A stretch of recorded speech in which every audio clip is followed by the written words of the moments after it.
देखिए डिफरेंसेस हमेशा रहेंगे, जहाँ इतने लोग इकट्ठे रहेंगे उनके डिफरेंसेस भी रहेंगे, उसमें कोई मतलब बड़ी बात नहीं है।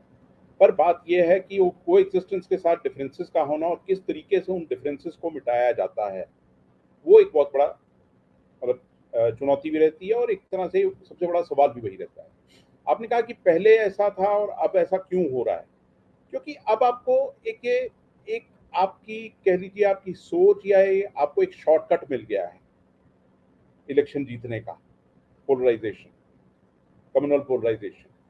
ये एक मॉडल है जिसको आपने अडॉप्ट कर लिया कि कम्युनल पोलराइजेशन को आप मतलब उसका जो आप देखिए ना, अगर आप माइनॉरिटीज निकाल दीजिए, मेजोरिटी कम्युनिटी आप देखिए 70-30 का रेशो भी आता है अगर सपोज, और उस 70 से में से 50% भी आपको वोट करते हैं तो आप इलेक्शन जीत जाते हैं। सीधा सा मैथमेटिक्स है। और क्योंकि आजकल डेटा युग है तो आप समझ ही सकते हैं इन चीजों पे भी डेटा बनाया जाता है और उसको इंटरप्रेट किया जाता है। बात उससे भी पहले मैं पावा साहब की बात से मतलब बिल्कुल सहमत भी हूँ और उससे थोड़ा पीछे जाना चाहता हूँ। देखिए, आपने जो भूमिका बांधी उसमें आपने कहा कि भाई भारत की पहचान क्या है? पहचान हमारी यही है, हमारी डाइवर्सिटी, हमारी डाइवर्सिटी। और उसके ऊपर ये जो सेक्युलरिज्म जिसे आज गाली समझा जाता है, हमारे यहाँ सेक्युलरिज्म जो है वो बिल्कुल वेस्टर्न जो अंडरस्टैंडिंग है सेक्युलरिज्म की उससे भिन्न है। जब वेस्टर्न सेक्युलरिज्म में बात आती है कि आप किसी भी धर्म को नहीं मानते हैं और आप एक तरह से एथिस्ट या एग्नोस्टिक रहते हैं, वहाँ हमारा सेक्युलरिज्म या जो नेहरूवियन सेक्युलरिज्म है उसमें आप हर धर्म को बराबर की इंपॉर्टेंस देते हैं। अब वो एक मॉडल था और वो एक सक्सेसफुल मॉडल था क्योंकि अगर पावा साहब को याद हो तो 50s तक यूरोप से तो कितनी आवाजें ऐसी आती थी कि क्या ये मॉडल कभी सक्सीड भी करेगा इंडिया में या नहीं करेगा। ये एक बहुत बड़ा सवाल था हमारे सामने जो उस समय रहता था। तो ये जो चीज थी उस मॉडल का सक्सेसफुल होना, पर उसके बाद आपको जब एक पूरी की पूरी आपका जो पॉलिटिकल नैरेटिव आप ले गए हैं आज के, और उससे भी एक बड़ी चीज आती है ना कि नेहरू चाहे वो सेकुलरिज्म का मुद्दा था, चाहे आप कहें कि देश की छवि की बात करते हैं तो नॉन अलाइंड मूवमेंट थी, इंडिया का एक रोल था और इंडिया की एक जगह थी।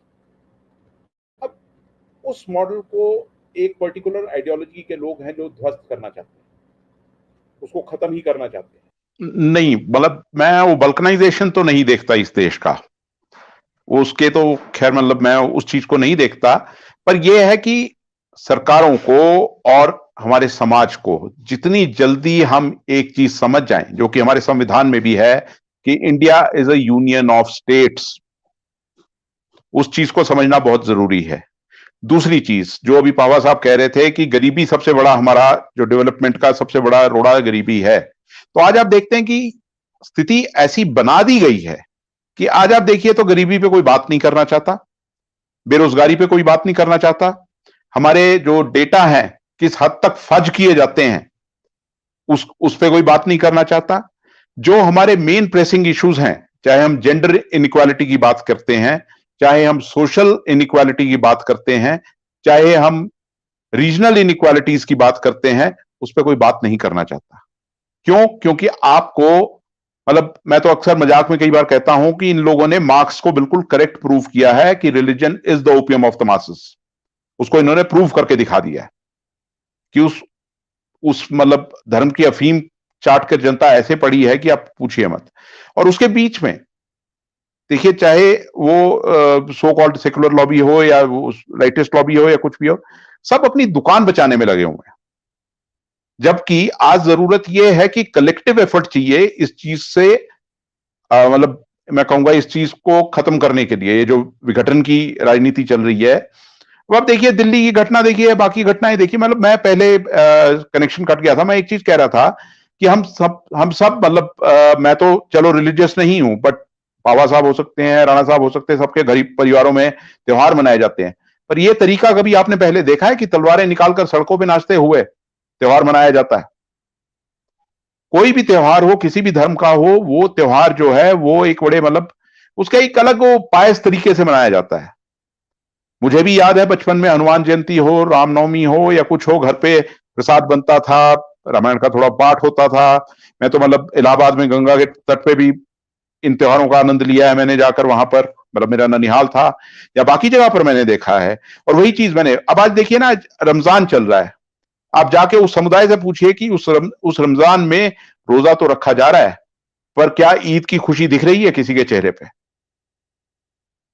मतलब आज जो हमारा एक फेस्टिव सीजन हमको मनाने का मतलब जो आनंद से मनाना चाहिए था, मिलजुल कर मनाना चाहिए था, आज वो सीजन एक नफरत का सीजन बन गया।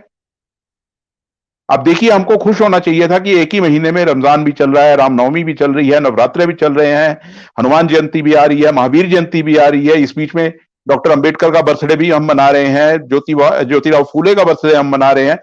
कितने ओकेजन थे एक दूसरे के करीब आने के, मिलजुल कर मनाने के, समाज को, देश को आगे ले जाने के, पर हमने क्या कर दिया? मतलब आज हम सब लोग अगर ये देखें तो कितने दुख की बात है कि ये हमारे नेताओं ने, या जो भी इनकी सो कॉल्ड विघटन की आइडियोलॉजी और जो इनके हथकंडे हैं, उनकी वजह से क्या हो गया आज? तो इस ओर तो हम देख नहीं रहे। देश, हाँ, ये देश मैं आज भी मानता हूं ये इतना स्ट्रांग है, और आज भी मैं जानता हूं कि जो कहते हैं, जो आप कह रहे हैं ना, तर्क देते हैं कि भी लोगों ने हमें चुना, ये भी देख लीजिए कितने परसेंट लोगों ने चुना और कितने परसेंट या तो वोट नहीं किए या इनके खिलाफ वोट किए। तो आप आज भी पाएंगे कि सेंटिमेंट जो है लोगों का, वो इस तरह की घटनाओं और इस तरह की हरकतों के खिलाफ है। पर इसके बीच में फेलियर्स कहां है? इसके बीच में कहीं ऑपोजिशन का फेलियर है, कहीं पे इंटेलेक्चुअल वर्क का फेलियर है, कहीं पे वो स्टूडेंट वर्क का फेलियर भी है। क्योंकि जहां आपको बोलना है वो बोलना पड़ेगा, और ऐसा ना हो कि जब बोलने की बात कोई सोचे भी तो तब तक बहुत देर हो चुकी हो। इस देश की एकता रहेगी, पक्का रहेगी, मैं आज भी ये मानता हूं, क्योंकि ज्यादातर लोग, मैं आज भी मानता हूं कि इकट्ठा रहना चाहते हैं। हमारी इस सब कॉन्टिनेंट की ब्यूटी यही है कि हमारी इकोनॉमिक और सोशल इंटरडिपेंडेंस जो है ना एक दूसरे पे, वो बहुत ज्यादा है। और हमारे इस पूरे सब कॉन्टिनेंट का जो विजडम है, जब आप उसे देखते हैं तो वो कोई मतलब ज्यादा किताबों में नहीं लिखा हुआ, पर आपको छोटी छोटी लोकोक्ति, मुहावरों और छोटी छोटी किस्से कहानियों में आपको इतने एग्जाम्पल मिल जाते हैं, जिससे आपको समझ आता है कि ये सब कॉन्टिनेंट है क्या। जी राहुल। और आप हमसे जुड़े रहने के लिए सब्सक्राइब करें YouTube पर, फॉलो करें Twitter पर और लाइक करें Facebook पर। और ज्यादा जानकारी के लिए आपको टाइप करना होगा सिर्फ न्यूज़ नशा।